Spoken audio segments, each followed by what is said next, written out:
ഓം നമോ നാരായണായ. ശ്രീമദ് നാരായണീയം ദശകം 12 ശ്ലോകം 2. അസമയത്ത് ഭൂമി വെള്ളത്തിൽ മുങ്ങുന്നത് കണ്ട സ്വയംഭുവ മനു പരിഭ്രമിച്ചുകൊണ്ട് ബ്രഹ്മാവിനെ കാണാൻ സത്യലോകത്ത് ചെന്നു. ഭഗവത് ധ്യാനത്തിലായിരുന്നതുകൊണ്ട് ബ്രഹ്മാവ് അതീവ സന്തുഷ്ടനായിരുന്നു എന്നാണ് പറഞ്ഞത്. ഇനി മനു ബ്രഹ്മാവിനോട് തൻ്റെ സങ്കടം പറയാണ്.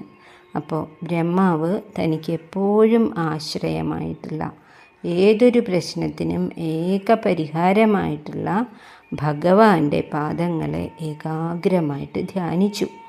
എന്താണ് ചെയ്യേണ്ടതെന്ന് എനിക്കറിയില്ല ഭഗവാനെ എന്ന് പറഞ്ഞു. ബ്രഹ്മാവ് നമുക്ക് പറഞ്ഞു തരികയാണ്, വീണ്ടും വീണ്ടും വീണ്ടും ഭഗവാനെ ധ്യാനിക്കൂ, ഭഗവത് പാദങ്ങളെ മനസ്സിലുറപ്പിക്കൂ എന്ന്. അപ്പോൾ എന്ത് പ്രതിസന്ധി വരുമ്പോഴും ഭഗവാനെ സ്മരിക്കണം. ഏതെങ്കിലും രൂപത്തിലെ ഭഗവാൻ അതിൻ്റെ ഉത്തരം തീർച്ചയായിട്ടും തരും. ഭക്തിയുടെ തീവ്രത അനുസരിച്ച് ഭഗവാന്റെ ശബ്ദം കേൾക്കാനും പറ്റും. ശ്ലോകം: കഷ്ടം പ്രജാ സൃജതി മയി അവനിർനിമഗ്ന സ്ഥാനം സരോജഭവ കൽപ്പയ തത്പ്രജാനാം ഇത്യേവം ഏഷ കഥിതോ മനുനാ സ്വയംഭൂ അംഭോരുഹാക്ഷ തവ പാദയുഗം വ്യചിന്തീത്. അർത്ഥം നോക്കാം. കഷ്ടം, അയ്യോ ഞാൻ ഇനി എന്താ ചെയ്യുക. പ്രജാസൃജതി മയി, ഞാൻ പ്രജകളെ സൃഷ്ടിച്ചു കൊണ്ടിരിക്കവേ അവനി ഭൂമി നിമഗ്ന വെള്ളത്തിൽ മുങ്ങിപ്പോയല്ലോ. സരോജഭവ താമരയിൽ ഭവിച്ച ബ്രഹ്മദേവ, ഇതൊക്കെ സ്വയംഭുവ മനു ബ്രഹ്മദേവനോട് വന്ന് പറയണതാണ്. തത് അതുകൊണ്ട് പ്രജാനാം സ്ഥാനം, പ്രജകൾക്ക് വസിക്കാനുള്ള സ്ഥാനം കൽപ്പയ വേഗം എനിക്ക് കാണിച്ചു തരൂ. ഇതി ഏവം ഏഷ കഥിത, ഇപ്രകാരം ആ സ്വയംഭുവ മനു ബ്രഹ്മദേവനോട് പറഞ്ഞപ്പോൾ, മനുനാ സ്വയംഭൂ ആയിട്ടുള്ള ബ്രഹ്മാവിനോട് സ്വയംഭുവ മനു സങ്കടം പറഞ്ഞപ്പോൾ ബ്രഹ്മാവ് എന്തു ചെയ്തു? അംഭോരുഹാക്ഷ, മേൽപ്പത്തൂര് ഭഗവാനെ വിളിക്കുകയാണ്. താമരപ്പൂവിതൾ പോലെ കാരുണ്യം തികഞ്ഞ വിടർന്ന കണ്ണുകളോടെ എൻ്റെ മുന്നിൽ പ്രശോഭിക്കുന്നതായ ഗുരുവായൂരപ്പ, തവ പാദയുഗം വ്യചിന്തീത്, ഏക ആശ്രയമായിട്ടുള്ള അങ്ങയുടെ പാദങ്ങളെ, കാലടികളെ തന്നെയാണല്ലോ നല്ലവണ്ണം ധ്യാനിച്ചത്. ഞാൻ അങ്ങയുടെ ആജ്ഞപ്രകാരം വേണ്ടതുപോലെ പ്രജകളെ സൃഷ്ടിച്ചു കൊണ്ടിരിക്കുകയല്ലേ. അവരുടെ ആവാസസ്ഥാനമായിട്ടുള്ള ഭൂമി എങ്ങനെയോ വെള്ളത്തിൽ മുങ്ങിപ്പോയി, ഞാൻ ഇനി എന്താ ചെയ്യുക എന്ന് സ്വയംഭുവ മനു ബ്രഹ്മാവിനോട് വന്ന് പറഞ്ഞു. അപ്പോൾ ബ്രഹ്മാവ് തൻ്റെ യജമാനനായിട്ടുള്ള വിഷ്ണു ഭഗവാന്റെ പാദങ്ങളെ ധ്യാനിച്ചുകൊണ്ട് അതേപോലെ തന്നെ ധ്യാനിക്കുകയാണ്.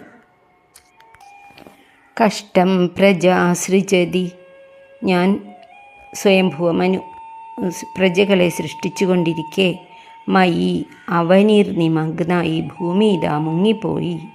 സ്ഥാനം സരോജഭവ കൽപ്പയ, അല്ലയോ സരോജഭവ, സരോജം താമര, താമരപ്പൂവിലുണ്ടായവനെ ബ്രഹ്മാവേ, കൽപ്പയ തത് പ്രജാനാം, അതുകൊണ്ട് എൻ്റെ സൃഷ്ടികളായിട്ടുള്ള പ്രജകൾക്ക് സ്ഥാനം കൽപ്പയ, ഒരു സ്ഥലം പറഞ്ഞു തരൂ.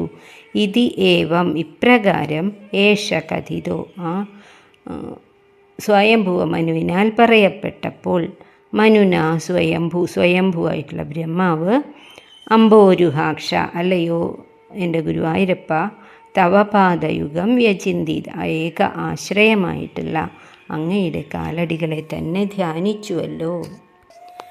കഷ്ടം പ്രജാ സൃജതി മയി അവനിർനിമഗ്ന സ്ഥാനം സരോജഭവ കൽപ്പയ തത്പ്രജാനാം ഇതി ഏവമേഷ കഥിതോ മനുനാ സ്വയംഭുർ അംഭോരുഹാക്ഷ തവ പാദയുഗം വ്യചിന്തീത്. അടുത്ത ശ്ലോകമാണ് വരാഹാവതാരം. ഭഗവാൻ ഭൂമിയുടെയും ജനങ്ങളുടെയും സ്വയംഭുവ മനുവിൻ്റെയും ബ്രഹ്മാവിൻ്റെയും ഒക്കെ സങ്കടം മാറ്റാനായി തൻ്റെ പാർഷദനായിട്ടുള്ള ഹിരണ്യാക്ഷൻ്റെ ഒരു ജന്മം അവസാനിപ്പിക്കാനായി കാരുണ്യത്തോടുകൂടി ഒരു അവതാരം എടുക്കുകയാണ്. അതായത് ഭൂമിയിലേക്ക് താഴേക്ക് ഇറങ്ങി വരികയാണ്.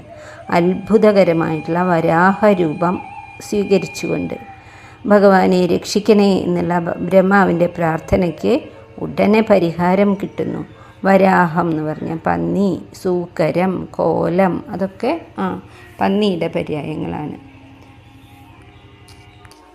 ശ്ലോകം 3. ഹാ ഹാ വിഭോ ജലം അഹം ന്യപിബം പുരസ്താദ് അദ്യാപി മജ്ജതി മഹി കിമഹം കരോമി ഇത്തം ത്വദംഘ്രിയുഗളം ശരണം യതോ അസ്യ നാസാപുടാത് സമഭവ ശിശുകോലരൂപീ. ഹരേ നാരായണ. ഭഗവാൻ അവതരിക്കുകയാണ്. എന്തുകൊണ്ടാണ് അദ്ദേഹം പന്നിയുടെ രൂപമെടുത്തത് എന്ന് വെച്ചാൽ, വെള്ളത്തിൽ മുങ്ങി താഴ്ന്നുകൊണ്ട് ഭൂമിയെ അന്വേഷിക്കണം. ഭൂമിയുടെ വിശേഷമായിട്ടുള്ള ഗുണം ഗന്ധമാണ്.